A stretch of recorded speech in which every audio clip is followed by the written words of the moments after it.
trapped in the darkest nightmare the galaxy has ever known. A lone T-800 faces a brutal truth. Xenomorphs don't just kill, they adapt. And now it's learning him. The hive pulsed. That was the first thing the T-800 noticed when it dropped into the cavern's belly. Pulsing, like a heart, in perfect sync with something alive and ancient. The black, glistening walls shimmered with secreted resin, and the temperature dropped by 10 degrees in a second. His thermal sensors adjusted instantly, mapping the terrain, narrow corridors, acidic humidity, motionless structures. Eggs, dozens of them, some open, some trembling. He didn't speak. He didn't need to. The mission was simple: retrieve biodata from the Queen and destroy the hive. Skynet wanted live samples. They also wanted this infestation neutralized. Neither was likely anymore. The dropship that brought him here was gone. Not destroyed, taken. His auditory logs recorded the final seconds. A shriek, then silence, and static. The pilot hadn't even had time to scream. And now he was alone. Not isolated. Just alone. The T-800 moved silently through the hive, scanning for any movement. Xenomorphs registered differently from humans. Their temperatures were faint, but motion tracking still picked up their agile shapes when they moved. But right now they didn't. That worried him more. They were watching.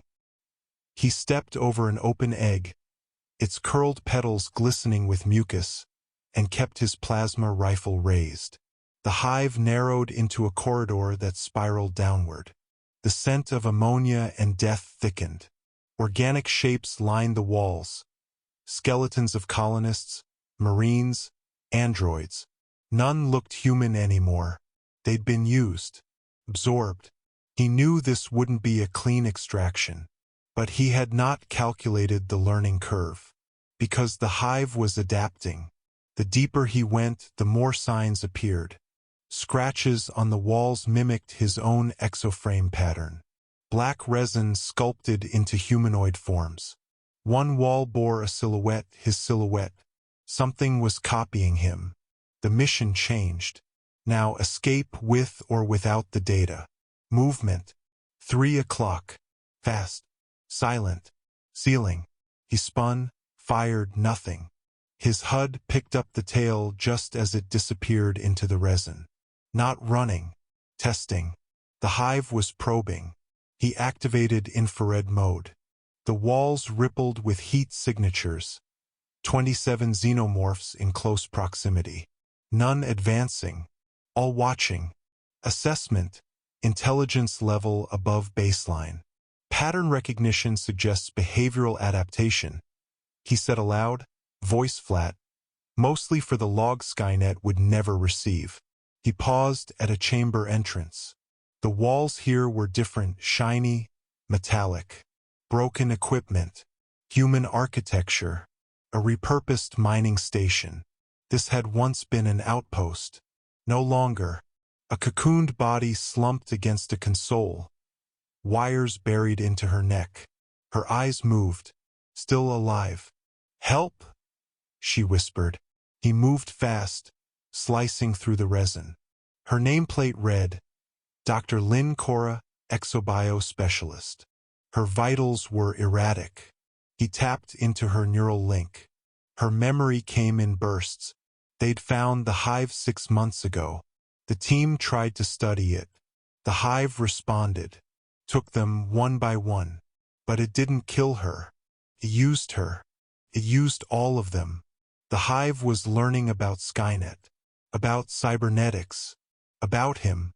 She pointed with her bloodied hand. The Queen. She made something. Made it look like you. The hive pulsed again. Behind him, something heavy landed. The sound was wrong. Too metallic. Too precise. He turned. And there it was. 7 feet tall.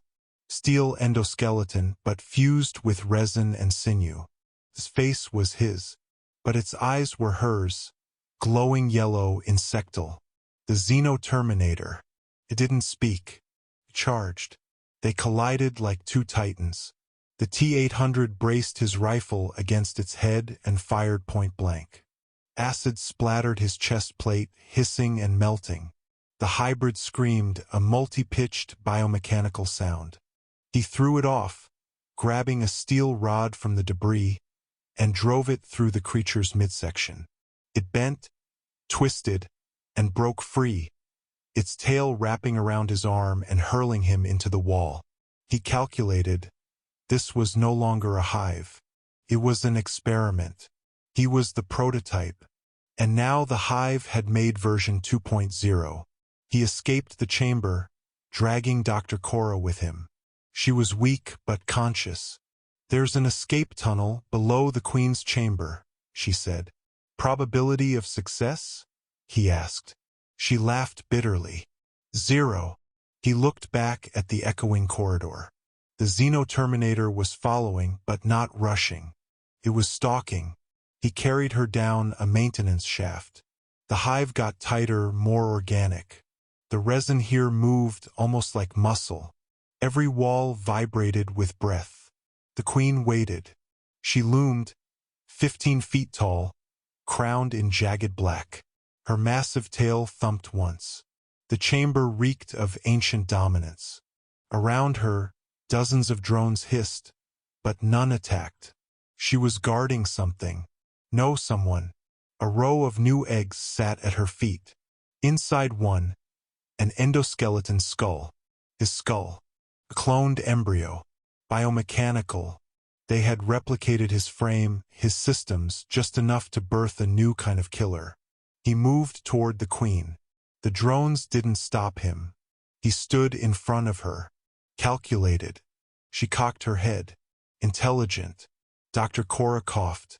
They want you to stay. They want you to evolve with them. The Queen shrieked, and from the shadows, the hybrid stepped forward again. This time it wasn't alone. 2 more followed, each newer, more refined, more him. He had seconds. He set Cora down gently, initiating overload sequence. Wait, what? He removed a core from his chest. A blue sphere pulsing faster than the hive walls. Self-destruct mechanism. Skynet's loss, he said. But they'll just start again, she cried. He looked at her. Then stopped them. He ran forward. The hybrids charged. He leapt into them. The core exploded in a white flash. The hive screamed. The Queen shrieked her last sound. And then there was silence. Dr. Cora crawled through the escape tunnel minutes later, lungs searing, vision swimming.